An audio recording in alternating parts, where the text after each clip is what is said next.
Chapter 4 Time Capsule. The past beats inside me like a second heart. John Banville, The Sea. We all have our pair of magic glasses that allows us to see into our past. Some people see only the hurtful memories, while others see only the good. Both are valuable. Both provide substantive material for writing and for becoming integrated and whole human beings. Let's put on our magic glasses and take a look. I remember. To remember is to summon the past. Memory is a rich reservoir, a treasure trove for poetic writing. Some memories we push down and try to forget because they're too painful. Others we keep reliving.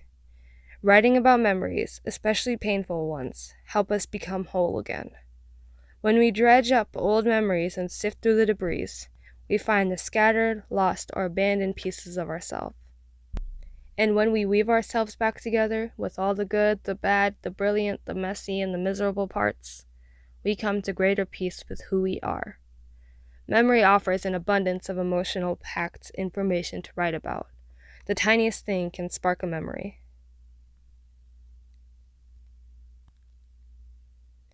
Invitation. Close your eyes and stir your memories. Be open to whatever pops up to the surface, and grab a memory that really lights up. Is it an old friend, a lover, a pet, a teacher, a grandparent, a place, an injury, or exhilarating or terrible experience? Use your senses to conjure the smells, sights, sounds, and feelings. Let the memory play before your inner eye like a movie. Just right. Start your poem with the phrase, I remember, or I remember the time. See where it takes you. Track the details. What's happening? Where are you? What season or year is it? Who else is there? What are you doing?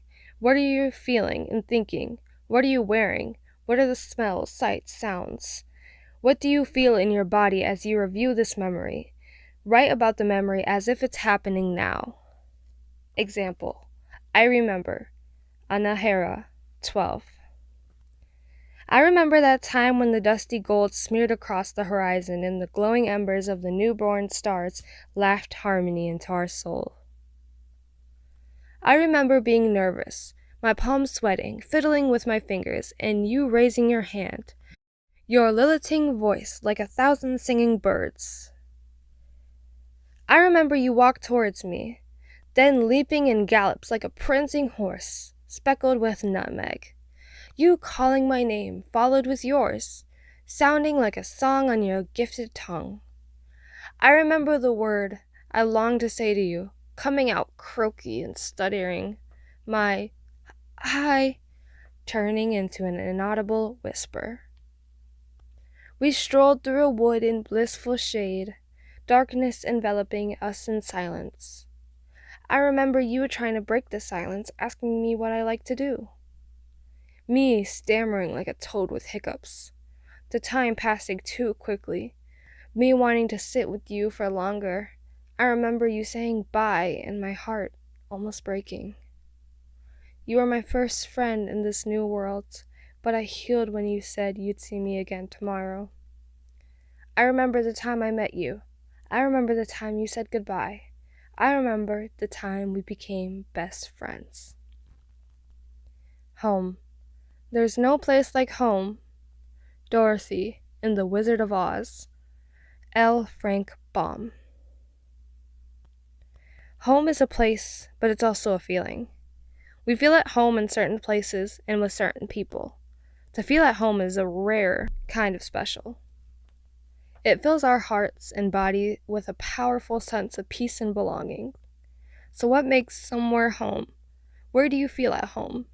And what elements go into making a place at home? For some people, home is where they grew up. For others, home is a place they've created that feels cozy and familiar, where they have everything they need. Still, other people have the ability to make themselves at home wherever they are. Are you a homebody, or do you thrive on being out and about, on the move, at home in your own skin? Invitation. What makes a place home for you? What makes you feel at home? Think about your childhood home. What do you remember about it? Did you feel at home there? Did it feed your heart and soul? What elements made it feel like home? The feeling of home includes the physical space, the people, and the sound, smells, food, sights, conversation, pets. Home is where you feel most, well, at home. Where is this for you? Just right. Write about a place that feels like home. Describe the space, people, pets, feelings, memories, smells, foods, sights, sounds, and conversations you remember. What makes it home? You can write about your childhood home, your favorite home, or your current home. If you don't have a place that feels like home, imagine one and explore what it would be like. How would you feel there? What would make it home?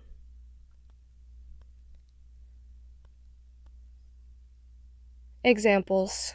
My old home, rainy, 11. 6 months ago today, I sadly left my old Ontario home to come here, to Laguna, California. I miss Ontario every day. Our old stone house with the creaky front door, the left window in my room that I could never open myself. Cold October mornings when my breath would spiral out of my mouth like smoke from Grandpa Jake's pipe. Flurries of crunchy leaves that would form piles to jump in, and summers where the hill behind our house danced with shimmery, golden green grass. My mom always tells me that my face looks like a field of grass, my pale hazel eyes like the grass, the smattering of freckles under my eyes like seeds that drop, the curls of my hair like birds swooping down to collect the seeds, and my long legs always galloping in like the breeze of stirred grass. But now, every day, I wake up to screaming seagulls and waves crashing onto prickly sand. I use the birds to pull away, their wings floating my mind up, and away. I am from the home of the illegals. Alex, 16. I am from the home of the illegals, from the Spanish ghetto streets where people vulture like eagles. When people run down the block with their ice cream carts trying to sell their products, trying to make a start. Scraping cars from the gutter to scrape up a few dollars. Buy smoke, buy drugs for a moment of thunder. Where the homeless bums drink until they sleep in the streets. Where old dudes act like zombies 'cause they've been high all week. It's a hectic home. There's drama in the streets. The people stay silent. The people stay mute. Poverty and robbers fill our homes and our streets.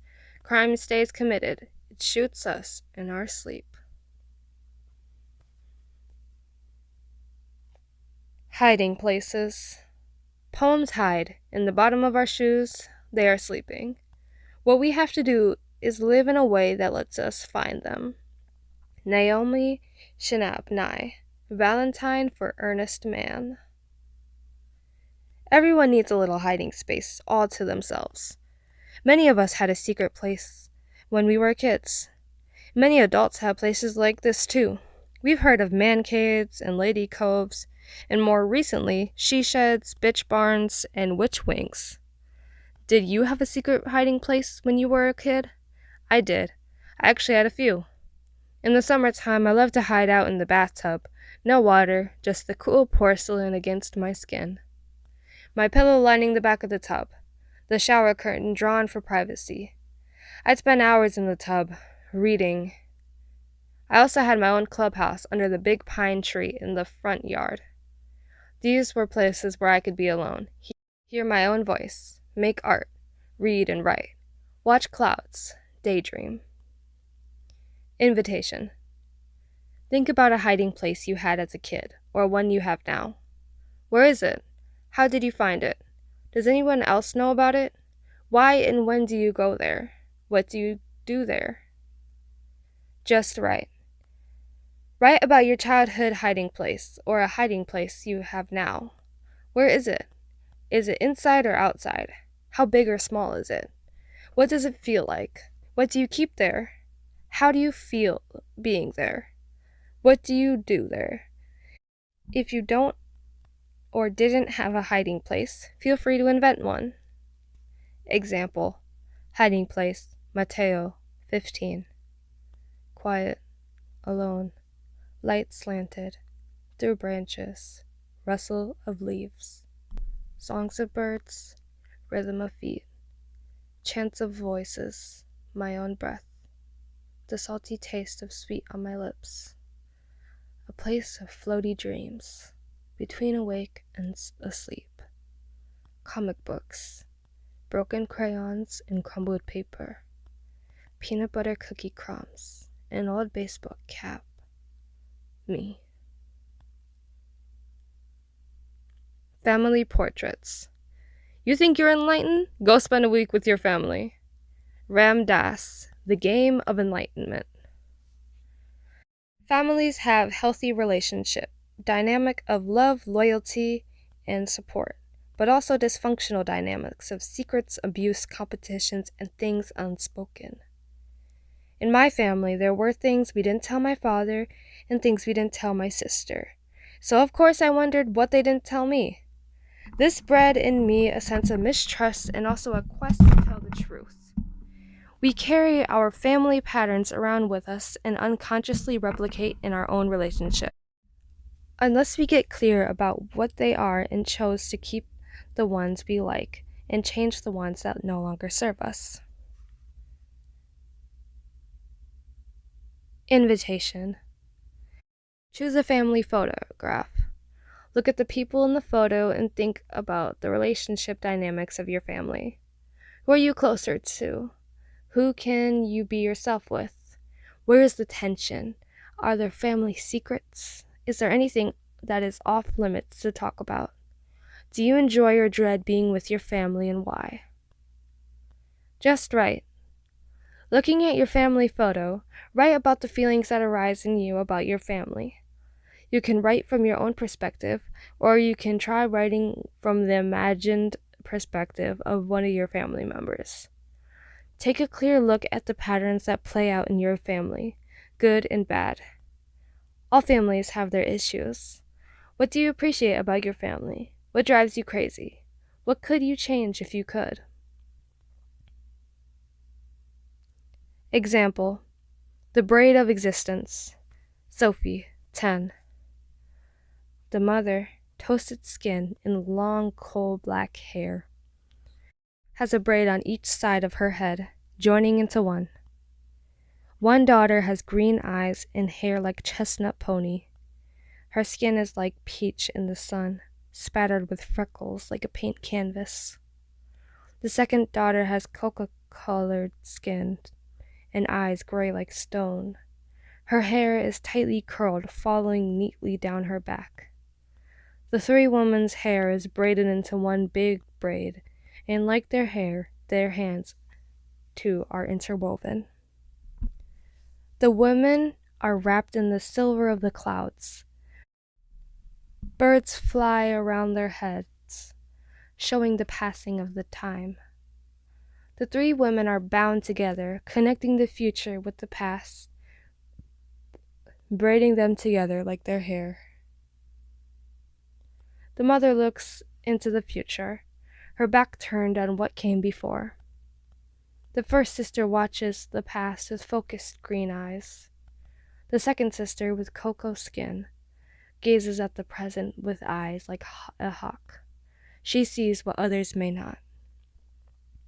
The three women represent the past, present, and future, and all are of equal importance to each other. Each is one part of the braid of existence, like a mother and two daughters. Dig deeper. Who in your family do you go for nurturing? Who do you go for safety and protection? Who do you seek out for advice, guidance, wisdom? Which family member is most significant in your life? What draws you to them? What do you appreciate about this person? What do you find challenging about this person? What are the best and worst things you share with this person? What works and doesn't work in this relationship? What do you learn about yourself from this person? How have you changed from knowing this person? What do you wish you could do differently with this person? Is there anything you'd like to say to this person? Time capsule. A time capsule is a generational scrapbook in which we pull together all the elements that identify and define us, showing who we are and what we value at a certain time in history, leaving a record of what we want to be remembered for by future generations. Let's have some fun and create our own time capsules. Invitation. Make a personal time capsule. Think about who you are and what you value, and what you want to be remembered for. Think about what you would want someone in the future to know about you. Just right. Imagine you're gathering a pile of the most significant items that represent your values, interests, accomplishments, and goals. Consider areas of study, music, poetry, ideas, books, movies, food, clothing, nature, hobbies, sports, friends, family, and more. Make sure everything you choose is unique and special for you. What you value and love and want to be remembered for. Write about what you put in your time capsule and why. Make it serious, witty, poetic, metaphorical, sentimental. You choose. Example. Time capsule, dawn, 12. My poems, songbirds, the color of sunsets. Dried lavender petals, homemade peach ice cream. Blue sea glass, monarch butterflies, Harry Potter books. Jar of car exhaust, melting ice caps, endangered species, honeybees, green scarab beetle pin from my grandmother, handmade purple wool mittens, sound of my baby brother crying, vegetable seeds, pail of ocean water and sand, full moon, my best friend Kara laughing, my blues harmonica, chocolate chip cookies, ripped jeans, a glitter pens of all colors, a tiny jar of tears.